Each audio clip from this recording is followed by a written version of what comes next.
Muchísimas gracias. Muy buenas tardes para todos.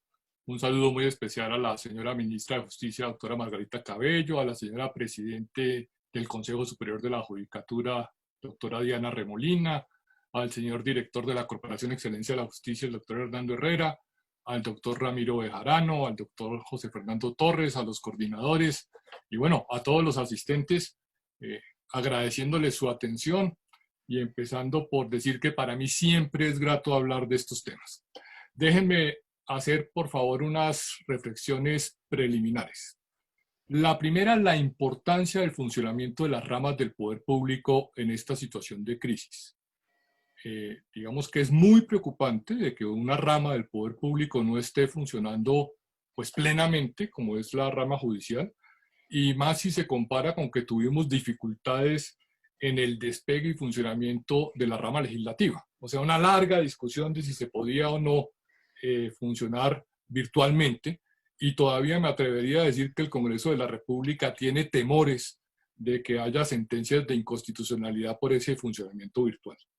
Yo creería que la interpretación constitucional debe estar encaminada al correcto funcionamiento de todas las ramas del poder público y al efectivo sistema de pesos y contrapesos, o sea, de los controles políticos, los controles judiciales, y que el ciudadano sienta que el Estado está funcionando, si bien con mecanismos de excepción, pero funcionando plenamente. Una segunda reflexión ya más teórica y puntual. En el decreto 806 que nos convoca el día de hoy, se habla del servicio de justicia. Yo creo que hemos tenido una vieja discusión de si estamos frente a una función o a un servicio. Yo siempre me he inclinado por identificar la administración de justicia como una función pública, ejercicio del poder público, donde se dirimen los conflictos de aplicación de la ley con carácter obligatorio y posibilidad de ejecutoria de la decisión mediante la fuerza. O sea, es una típica función del poder del Estado, que por supuesto tiene algunas facetas de servicio público porque necesitamos definir nuestras diferencias pacíficamente y por eso acudimos a un tercero, pero que las define con carácter obligatorio. Una tercera reflexión que ya se ha planteado en este foro: ¿por qué la vigencia del decreto 806 es de 2 años?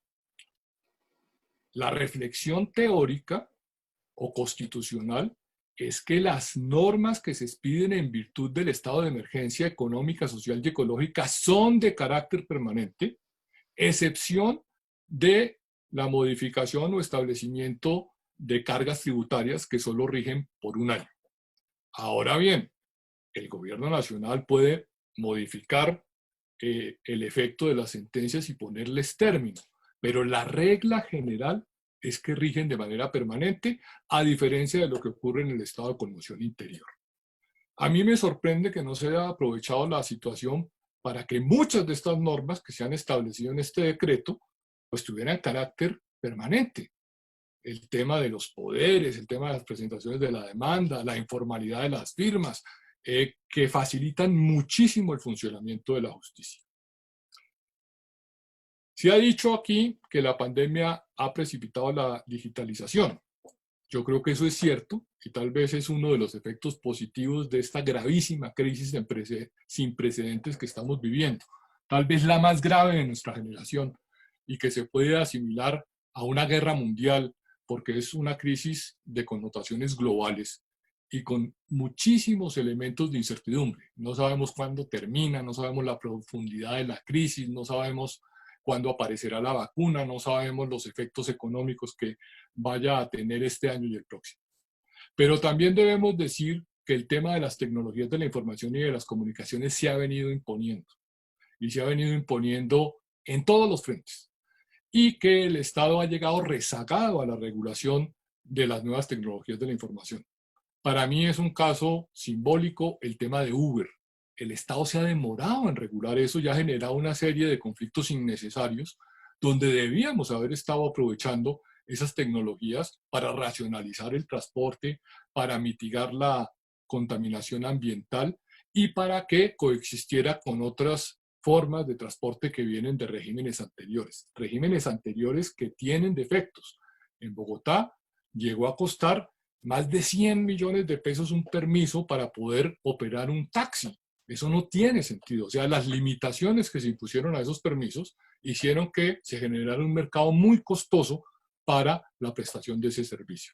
Entonces, la reflexión para mí sería, es urgente que regulemos las nuevas tecnologías, las aprovechemos, son instrumentos maravillosos que ya está utilizando la empresa privada, la debe utilizar la pública, y no esperar a las circunstancias de crisis ni de conflicto para entrar a regularlas. Del decreto 806 veo con agrado y con muy buenos ojos que son normas muy flexibles, que se le dan facultades muy amplias a los jueces para poder manejar estas tecnologías, que llegan incluso a plantear que haya audiencias mediante el uso del teléfono. Eso me parece que es una desformalización del proceso, que por supuesto tiene que ir acompañada de las garantías del debido proceso y del derecho de defensa, que es algo que se dice expresamente en el decreto y que queda en manos del juez. Pero veo que no se habla de los conflictos y las fallas tecnológicas. ¿Qué pasa con, digamos, con la diversidad de programas? Si a uno le llega un documento en un programa que es de difícil acceso o que no lo puede tener por costos. ¿Qué pasa si las tecnologías no funcionan? Miren ustedes que en esta reunión hemos tenido problemas tecnológicos, que se cae la señal, que no funciona un programa con otro. Entonces, no se prevén esas circunstancias en donde puedan haber reclamaciones, en que no se tiene el programa, en que no funcionó correctamente la tecnología, en que se perdió el archivo en un momento dado, que tienen que tener solución, que por supuesto tendrían la posibilidad de que el juez en esas amplísimas facultades buscara los medios de resolución. Tampoco se dice nada del funcionamiento interno de los despachos judiciales. O sea, cómo pueden ser las salas, si los magistrados de una sala o sección pueden acudir a esas tecnologías, si pueden adelantar discusiones en esa forma, si hay reuniones remotas o no presenciales o incluso telefónicas. Digamos que se nota que el decreto fue pensado hacia el usuario, pero no necesariamente hacia el interior. De mi experiencia judicial, porque fui dependiente cuando era estudiante y tenía que revisar todos los procesos, me surgieron muchas inquietudes. Durante mucho tiempo se ha sostenido que uno tiene que ir hasta el despacho judicial a preguntar por el estado del proceso, lo cual es absurdo. Lo que hace que una persona tenga que ir 2, 3 veces a la semana durante 2 o 3 meses para que le digan que no ha pasado nada, o que le digan a los 3 meses que efectivamente salió una decisión, pero que no la puede ver hasta tanto no se notifique por estado. O sea, hay unas lógicas que son altamente ineficientes, costosas socialmente, que tienen que abolirse y que esta pandemia está llevando a que no vayamos a los despachos judiciales, a que podamos acceder a la información secretarial mediante canales de información y deberíamos poderlo hacer mediante simples llamadas telefónicas. O sea, que facilitáramos ese funcionamiento. De mi experiencia también he encontrado con sorpresa, y hice un estudio al Ministerio de Justicia hace muchos años para la justicia contencioso administrativa de lo que podríamos llamar el fordismo semanal.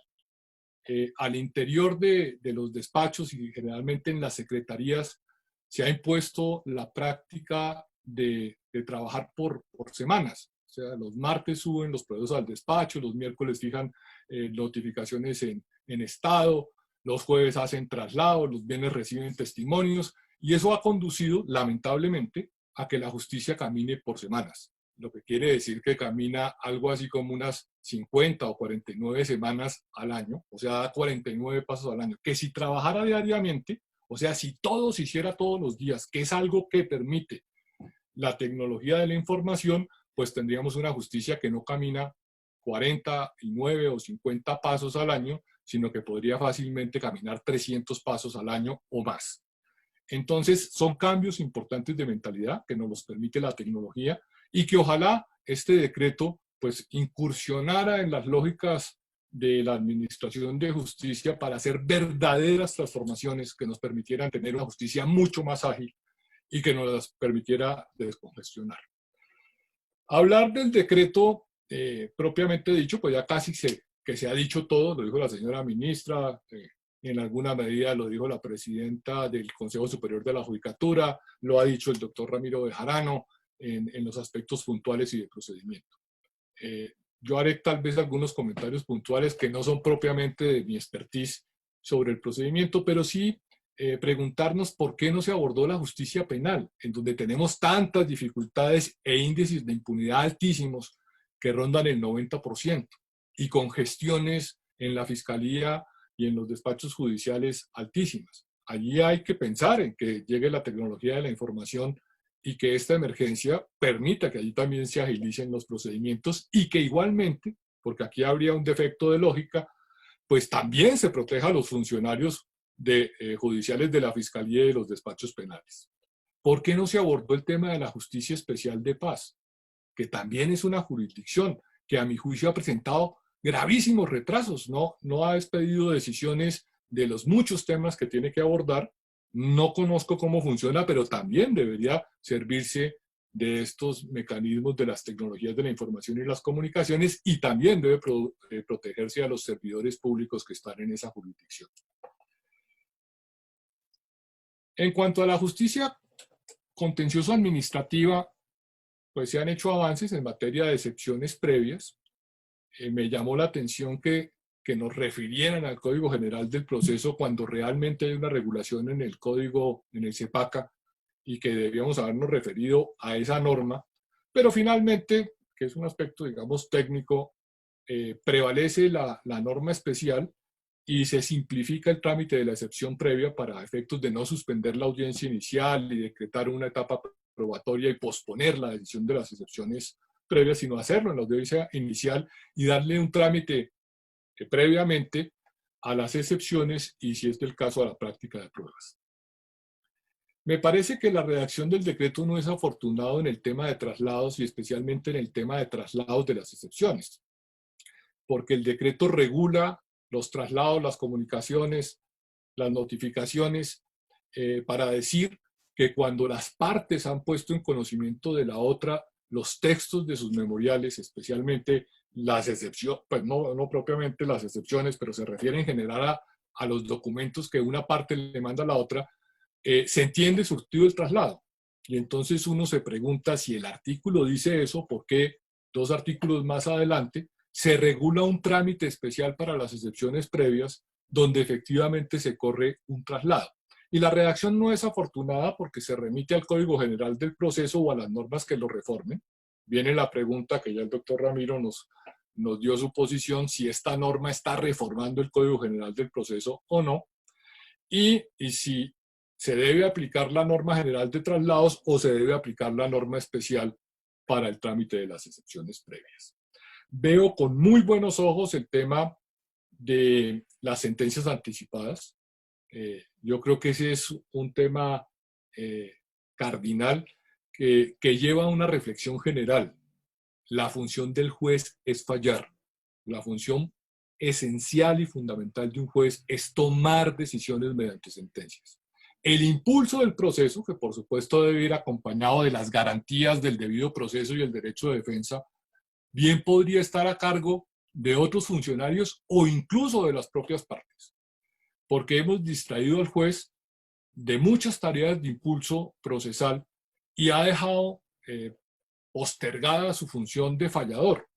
Entonces, qué importante sería que el juez tuviera pues esa prioridad y esa facilidad para dictar sentencias anticipadas y hacerlo pues en el mayor número de eventos posibles. Uno de ellos, que recoge el decreto, que las partes estén de acuerdo y así lo pidan.